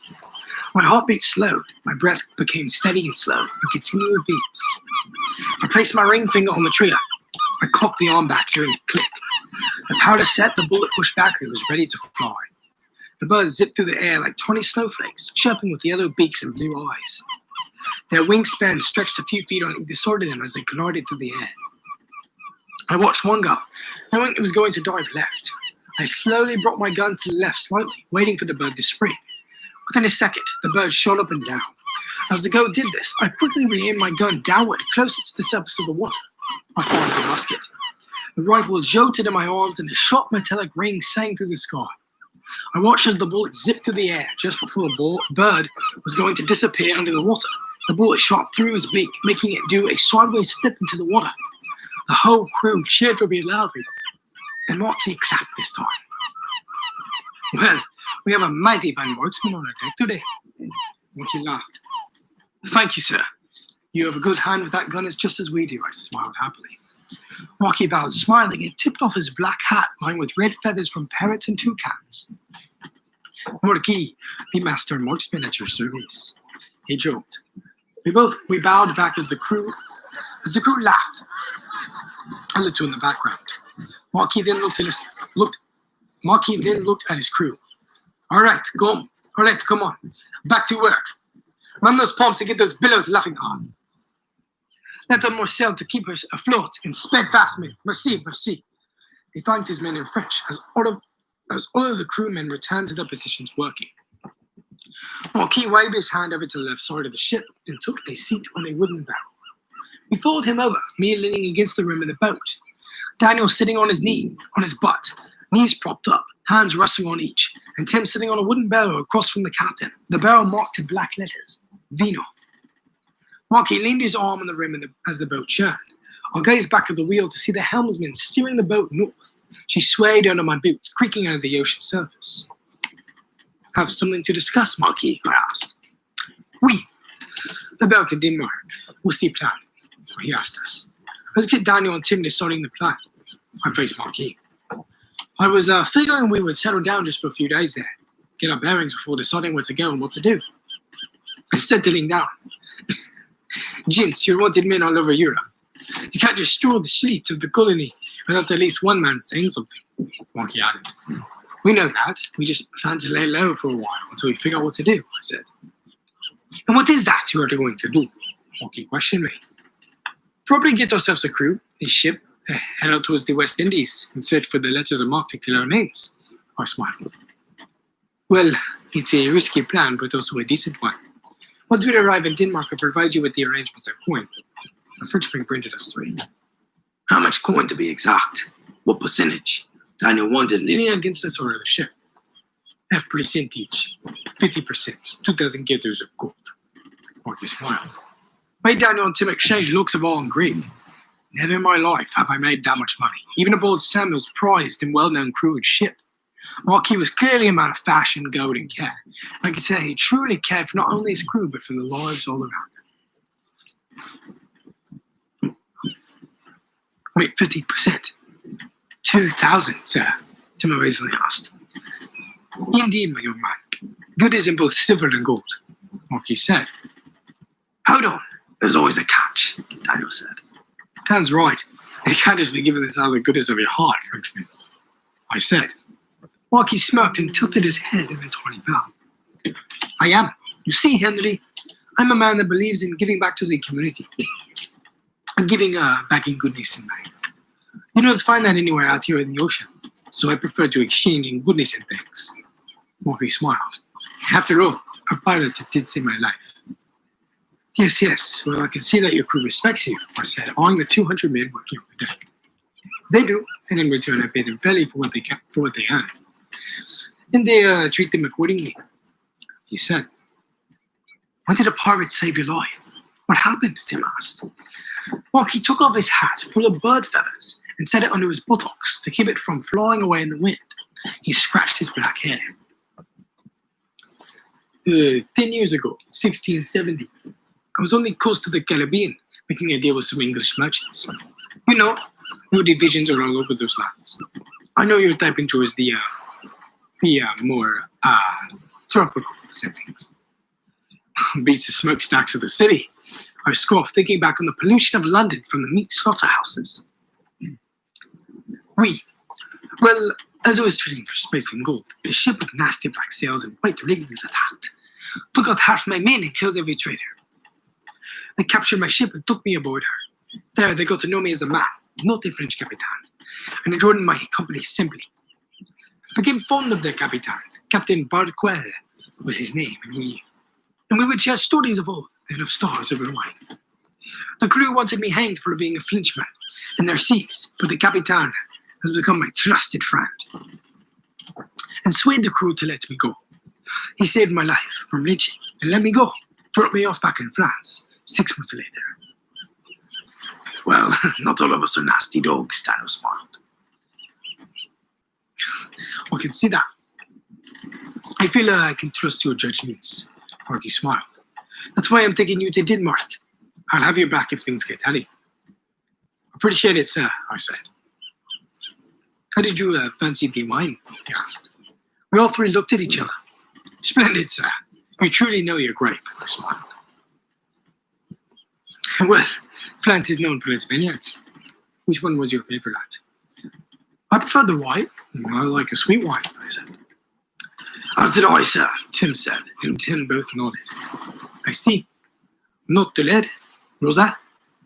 I like the red the best, more hearty and rough, Marquis laughed. So the pink was a bit too light, while the red offered a great sort of effect to the white, being so robust, hearty, and fresh.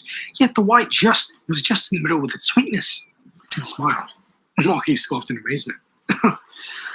The young man knows his wines. We're glad you enjoyed them. Marquis pointed to the right side of the deck, A row of slave girls, 8 in all, stood in a line side by side in blue, white, or red dresses. Their black matty hair was springy and curly, sticking up, or in a puffy bun at the back of their heads. Their skin was as tan as bronze, and their eyes big and bold, black as coal. Their breasts ranged from small to large, and there were a few skinny and a few fat. I watched Daniel flick a match on the side of the bow and steam it away in his wooden pipe, smoking the white. Small red particles flowed out of the pipe as the whole he smoked. Marky smoked, slipped on his colourful monomouth cap, stood up, and popped his knees as he walked. Gentlemen, this is my lovely collection of slave women. I bought them from Africa. Took them straight from the Kadu tribe out near the Cape. Beautiful, aren't they? They mostly tend to me when I need a good rubbing. But some have pleased the crew every now and then when we celebrate. Since you're my esteemed guests, I would like you to take one for yourselves. Have fun with them, please. Yes, they are beautiful slave girls. How old are they? I asked. They range from 13 to 25. Young and fresh. Marky grained. Aye, they seem like that of a sort. Looks like they can provide a man with some pleasure. Daniel smiled. I nudged Timothy's shoulder. You one of those fine women, even the one you were wanting for yourself would suck your penis, unlike the ones back in Norway in those ungodly whorehouses. Perhaps, yet I never want to enter one of those whorehouses again, filled with vile, nasty sluts and bitches. Timothy groaned in anger. We 3 walked over and eyed the line of black women. I hated seeing women treated as such. It was inhumane. But I couldn't speak free of mind in the presence of the captain for fear of being hung and thrown over into the sea. I eyed the girl that Timothy was so interested in, and she averted her eyes quickly when I met hers. I looked at another woman who didn't look away, but actually lusted for me in her big black sockets. The woman who didn't look away was probably around 20. She was decently young, still, but was in womanhood. She had some fat to her, but just the right amount to keep a man warm, not so much to where she couldn't bloody walk. She had big round brown eyes, thin eyebrows, big breasts, slender and big butt, with wide hips and long legs. Her lips were pouty and pink and her nose tiny. She smiled slightly at me and bowed, gripping a blue dress to the sides and to spread it about as she bowed.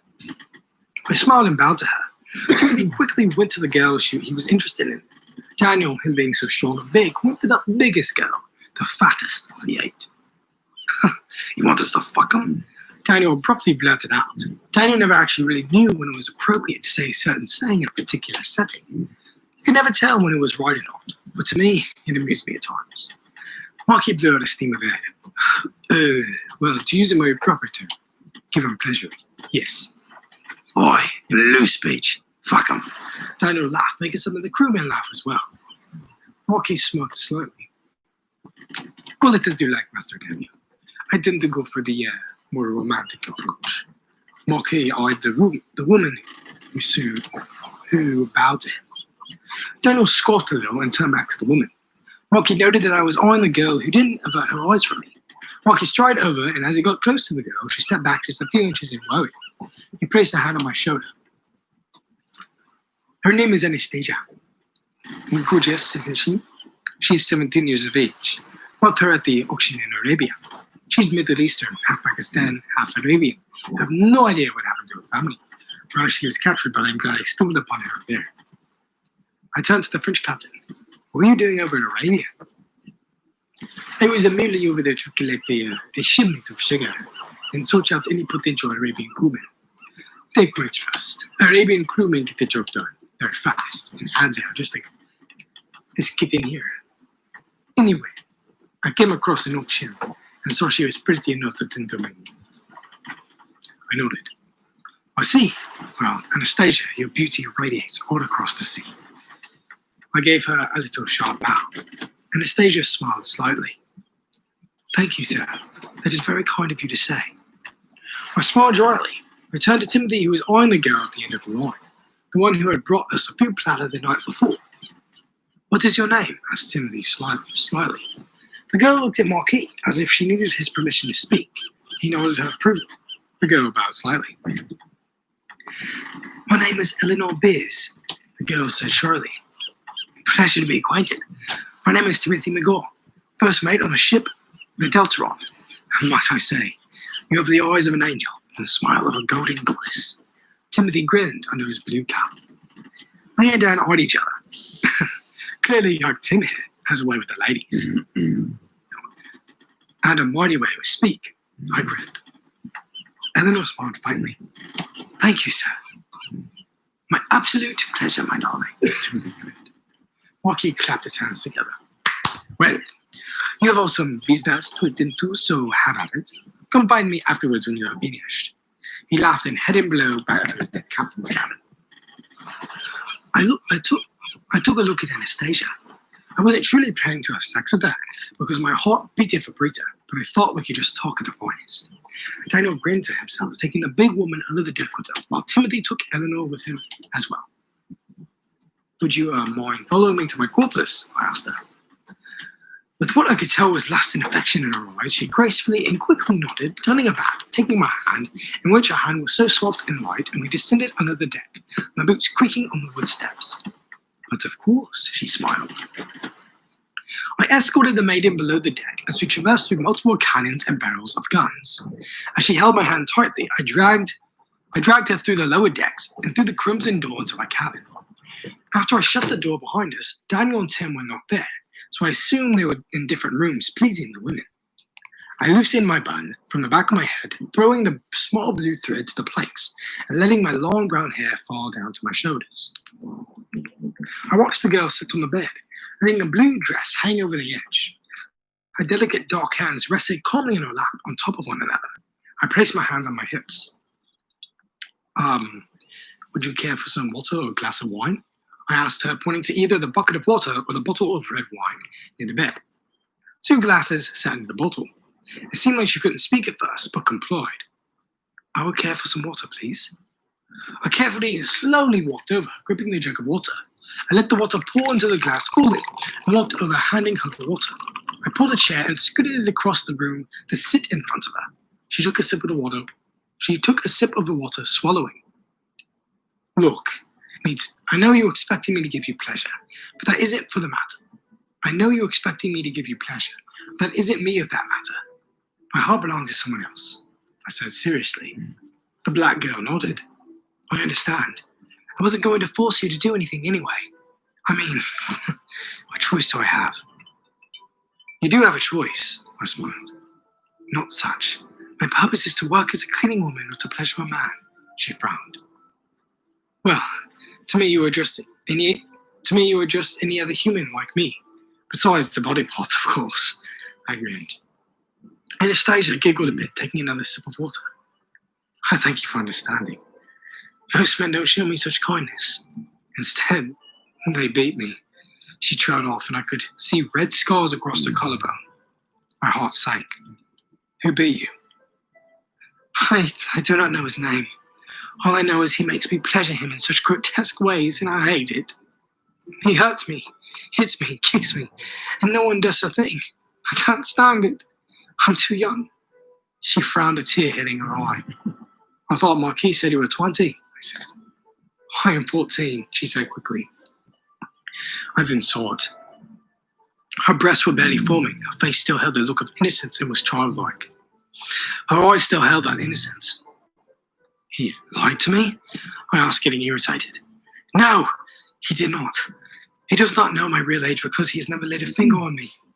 I think he knows deep down. He just doesn't know what to do about it with the crew. The crewmen, they... She scoffed in fear. I placed my hand on her shoulder. It's all right.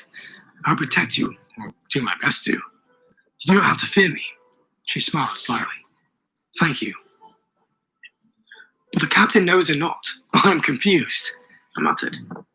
I am unsure, but he doesn't harm women. He is a good man. You are a good man, she smiled. I'm a good man. I asked, but more than myself. I'm unsure of that.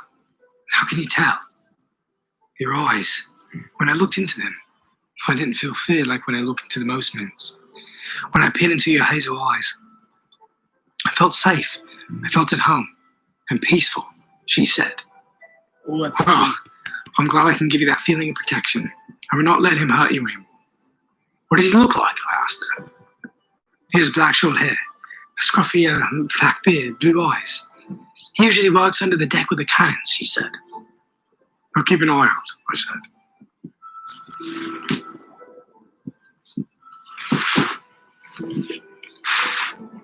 We sat there in silence for a minute. I felt awkward towards the girl, but also a feeling of being a guardian for her. I felt like I had to protect her from anything that would harm her. Where are you from? You aren't French, she said. I'm from England, I said. London. Why are you aboard here? Anastasia asked me. Me and my two mates, we were floating out in the sea, stranded, and he picked us up. We were thrown overboard by a nasty captain who was an evil man. So we're heading to Denmark to rest for a time. I said, half truthfully, for her own innocence. She nodded. Where are you from? I asked the girl. I am from the Kadu tribe. I was taken from them 2 years ago. My father was the chief of the village out in the jungle. My mother was a healer who could heal anything that was presented to her. Anastasia smiled to herself, remembering back on that time. What properties did your mother use to heal others? I asked, curiously leaning forward in the chair, fascinated by this jungle life. She would use mint leaves, sycamore fungus, macrophilia, or oils from the backsides of animals, she said.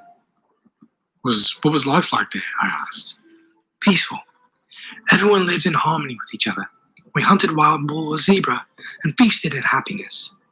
Then the explorers killed my father and mother and took me away to be a slave. I rode a ship from Africa to Arabia and was sold to Marquis here. She frowned. I'm sorry that happened to you at such a young age, I said sadly. It is what it is, she said. What is life like for a man on the sea? What was your home life like? I'd rather not speak of it, if you prefer, I said sternly, not wanting to uncover that horrid past. I understand, she smiled. You're a bright young girl. Use that to your advantage. Don't let any man own you, I said, looking into her young eyes. She was so young and had so much to learn in this world. I wish you were a much younger boy, or I was a woman. I'd fall in love with you. Anastasia smiled. I smirked. Well, I obviously have a good 10 years on you, so maybe in a dream, my darling. I laughed. You're right. Maybe in a dream. Anastasia giggled. Suddenly, Daniel stumbled through the doorway, gripping the red wood at the edge of the open doorframe. The ship continued to rock and churn forward, and the sun shone through the back bay window, creating a light on half his open shirt. His pants were unbuttoned, his shirt ripped open, and his hair was a shaggy, sweaty mess. He huffed and puffed heavily as a stream of white liquid was running down his left cheek, down to his chest. You all right, Dan? You seem to be out of it? I laughed. Oi, that woman. Ugh, she's a feisty one. We've done 4 rounds, lad. 4! I can't keep it up, he huffed. But you're a strong-built man. I thought you could handle it. I smiled, just messing with his leg. I can't handle it, he blurted in annoyance. I pointed to his chest. You got a little, I said, trailing off. Anastasia giggled quietly. He eyed his chest. Oi, madame, come, got over my chest, or as it has. Oh no, she squatted over my lips with those pussy lips of hers, and lad, I held up my hand. Dan, you better just talk about it later, between us. I laughed, meaning the young girl. Oh, right, yes, he heaved. You're young. 14? Dan asked. Yes, sir, she smiled. Oh, I remember when I was 14. My father had me attend church. I swear attending mass was a sin. He mumbled, making the young girl laugh. Daniel's eyes didn't widen. You didn't fuck her, did you, Henry? No, not a bit. Just talking, I said. Oh, good, Daniel said. Anastasia stood up from the bed. I must be going. I have the docks to help wash with other slave girls. Be careful, please, I said. Will do, Master Henry. She smiled and passed Daniel, covering her nose and muttering, I'm sorry, Master Daniel, but you stink, and passed by him into the wooden hallway. Daniel sniffed his underarms. I don't stink. Yes, you do, I laughed. Oi, Henry, you got $1 now, he laughed, jacking his thumb behind him, stumbling in and plopping onto the bed, taking off his shirt. Of a sort? She's not my child, but I'm just watching over her. Some of the men beat her, Dan. She's too young for that, I said seriously. Daniel seriously looked at me. That's a nasty business. We'll just fucking beat the shit out of them and cut off the cooks. I smiled, nodding, as Daniel was cleaning off his white liquid that had hardened on his chest. Timothy stumbled into the doorway, gripping the open frame.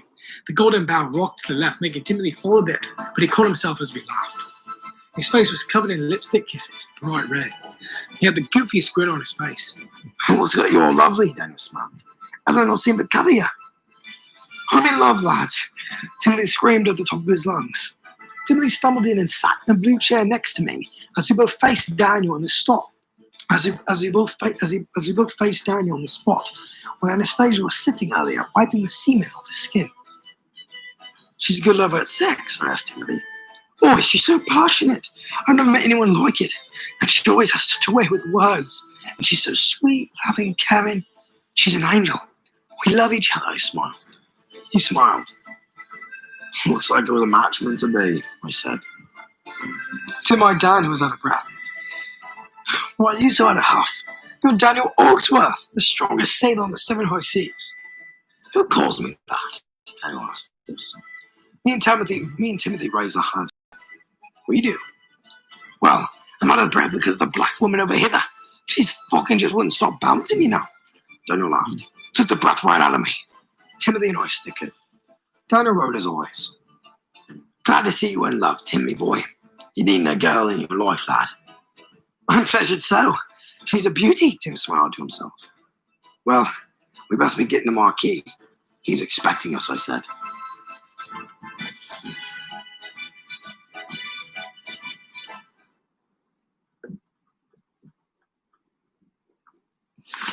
Two hours later, after a discussion with Marquis, the French captain, which was just civil matters over wine and rum in Denmark, we went back to our quarters to relax on the golden bow shined along in the blue. I was writing in a leather-bound logbook the date, dipping the quilled white feathered black pen into the ink and dragging the edge of the golden tip on the paper. After I finished writing it, I blew on the date and scribed to dry it. I set the paper down carefully. Daniel, who was laying on his bed, reading, eyed me. What are you doing, Henry? Daniel asked me. I blew in the paper a few more times and set the quill beside it to dry. I'm recording our adventures thus far. I'm trying to remember the exact date we burned Colin's ship so I can tell the tale. I know today is January 13th, but what is the date? I asked him. I'm sure that it was January 8th, lads, Timothy noted, of the year of our Lord 1680. Are you positive? I asked, pointing the quill at young Tim. I'm sure of it, Tim said. Daniel sat up in his black sheets. Henry, I have a very important question for you. I leaned back in the maggoty wood chair, it creaking slightly, my leather boots scraping the white planks. All right, have a say. Daniel coughed, rubbing the slight drip of red wine from his lips. You prefer a quill or a wooden pencil to write with? What? I blinked. Do you prefer a quill or wooden pencil? Simple question, Daniel said. I looked at Timothy, who shrugged. I blinked. A quill, I suppose. Right. I prefer a quill than a pencil. For the reason of such, a quill is thinner and more light rather than a pencil in which it could break. But although a quill is more time-consuming and more difficult to deal with, that woman, that Romy was difficult. She nearly broke my gob, lads. Daniel hissed. Me and Tim broke out in a hoot of laughter. Daniel huffed, but soon joined in on the laughter as well. Oh, Dan, I snickered. What do you think of this Frenchman truly? Asked Timothy. Lads, I trust him. I feel that we have nothing to worry about, I smiled. But at that moment, Eleanor stumbled into our cabin with a look of shock on her face. Her black hair was frizzy, her eyes red from crying, and her blue dress covered in soap and drenched in water at the bottom of the linen. She huffed and puffed as she had sprinted down the hallway. Timothy shot up from the chair and rushed across the room to her aid, holding her in his arms as she wept. Eleanor, my love, what is all this sadness for? Why are you crying? Timothy shot out and looked at me and Daniel, and I could see tears forming at the edge of the young man's eyelids. Eleanor clutched his arms, tears streaming like clear rivers down her eyes. It's Anastasia, she cried. I shot up. What about her? Eleanor gripped Timothy's sleeves, tears falling from her eyes. She's being abused by a crewman below the decks and the other men are encouraging it. I can't do anything because look at me. She sobbed into Tim's arms. My sweet. It's going to be all right, my love. Timothy softly whispered to her. Below deck, I questioned. Eleanor nodded. Ankle boiled inside of me. I turned to Daniel. You have your pistol? Daniel looked at me oddly. He looked at Tim and then at me. Yes, why? Give it to me. I reached my hand out. Daniel scoffed. Henry, are you sure? Henry, you sure you want to be going off and doing that? I mean, give me the fucking pistol, Dan. I screamed, my nostrils flaring. Daniel's face turned pale. Right. He reached under his leather belt and handed me his flintlock pistol. The pistol was made from birchwood. It was bright tan on the butt of the gun and darker near the civil short barrel. It loaded? I asked. Got an extra ball? Of course. He smiled, handing me another musket ball. I'll be right back, I said. I quickly passed by Eleanor and Tim, making my way through the narrow, cramped hallway of the ship. A pistol clutched in my right hand, finger on the trigger. I went up out of the quarters section of the golden bow, breaking into the hazy, cloudy day. Most of the crew was working the billows and luffing the sails, scrubbing the decks and batting down the iron. I ignored the crew above the deck who were working and found the entrance to the below deck. Once my boots pounded the wooden planks, I could hear faint screams of a woman in the very back. I picked up my pace, my heart pounding in my ribs. I cocked the pistol. Some of the men were lathering the cannon holes with oil. Noticed my weapon and backed away from me in fear. The moans got louder and louder as I pushed further in the deck. I spotted a few men laughing at Anastasia. About 5 men were giggling and cheering one man who had black hair, a black beard, and blue eyes as she was trying to go up her skirt. She squealed and tried to run, but he slapped her in the face and held her tight. I assumed this was the man who assaulted her.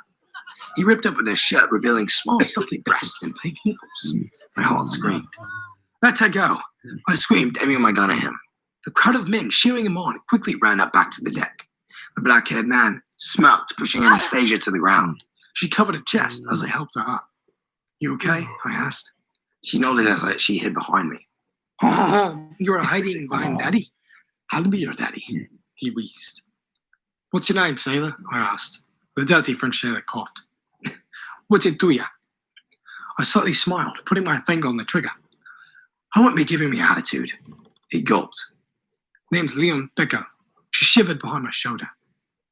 You know, it's a crime to rape a 14-year-old, regardless of color. You could be hanged for this. But, he froze. We are out on the sea. No one's gonna know. Might ruin the fun, huh? He smiled. Of course, I grinned. I quickly aimed the pistol at his kneecap. I fired the pistol hitting his kneecap. White smoke filled the underdeck, and the bullet pierced into his knee. Blood exploded out onto the planks, and his knee bone crumbled to the ground just by my boot. Leon screamed in pain, falling to his side. Oh, fuck! Ah! He yelled in pain. I picked up his bone and slowly walked over as he screamed. The rest of the Frenchmen watched in awe. I squatted down to his level as blood ran through the wooden creases. You see, Leon, raping a poor defenseless girl is a terrible hobby, I smiled. She's just a black bitch. He spit on my face. She don't matter. I wiped the spit away. She's a girl, a living being just like any of you here. You should be ashamed. I saw actual regret in most of the men's eyes, except for Leon. Leon winced in pain, gripping his open, bloody knee. Who cares? He screamed. Who cares? Oh, Leon. I shot off, hitting his head softly with his own knee bone, then tossing it to the floor. I care. Well, you care, huh? She's not your daughter. He sputtered blood. You're right, actually. She's not, but I can still look after her, I smiled. This is what you get for raping a girl. You go to hell, he moaned. I've already been there, I grinned. I kicked him in the side and gripped his lips. He screamed, trying to flee, but I had a strong grip on him. He began to struggle, so I took the butt of the pistol and broke both his elbows so he couldn't grip me. He screamed in pain as I put the barrel of the pistol into his mouth. I winked at him and blew the trigger. Blood flew onto half my face and Anastasia's face. His eyes popped out of his head, and there was nothing but a half-open bloody hole of the face of Leon. I gazed at Anastasia's blood on her lips, and she licked them, tasting that copper and smiling to herself that the man was dead. I heard footsteps clapping down into the deck. Soon Marquis, Daniel, and Tim pushed past the crewmen and came up to me. I heard gunfire. What in God's name is going on here? Marquis flared. I quickly turned to Marquis, his parrot feathers ruffling in the slight breeze through the cannon holes. Sir, but he cut me off, his face turning red as a flag. Explain it to me, Marquis screamed. Sir Marquis, this sailor, he again cut me off. This man, Leon Pickle, was the right-hand man down under the deck, washing and prepping the cannons. Explain to me why you shot him. He was raping her, I said. He was what? Marquis scoffed. He was fucking raping her. I handed him the pistol. Now he's taken care of. I pushed past them and eyed Daniel and young Tim. They both pitted the dead body, blood seeping from his mouth, and then they looked at me and smiled. We turned towards the upper deck, and I licked my lips, testing the iron in the blood of Leon, gulping it, and I smiled to myself. All right, guys, we did it. It's the first 2 chapters. So technically we're on page 82 for chapter 3. So those are the first 2 chapters. Damn, that almost took 2 hours. Oh, goodness. So did you guys like the stream? I'm glad you guys liked it. It was fun. It's really nice to kind of sit down and enjoy and like listen to stuff like that. It's relaxing to me. It's very peaceful. So that was the first 2 chapters. I think how many chapters are in part 4? I think like 6. Let me see. I'll do this real quick. 1, 2,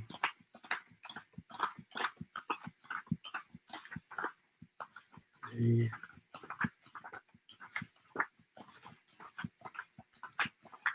4. I think 4 more chapters. So yeah. So next stream will be next Saturday. And we'll be doing chapters. I think we're going to be doing chapters 3, 4, and 5 because they're a bit shorter than the first 2. It just depends how long like an hour and 30 minutes is or so. So we'll see. It'll be about chapters 3, 4, maybe chapter 5. But it'll be next Saturday, so stay tuned. And thank you guys so much for joining the stream. Remember to subscribe, leave a like, and to become a jack-o'-lantern. And thank you so much for listening to the stream. I really enjoyed it. It was a lot of fun. And yes, only 1 stream every Saturday for the Sirens Call 2 because got to keep you guys in suspense to what happens next until next Saturday. So thank you guys so much for watching, and I will see you next Saturday. Goodbye, my lovely little jack-o'-lanterns.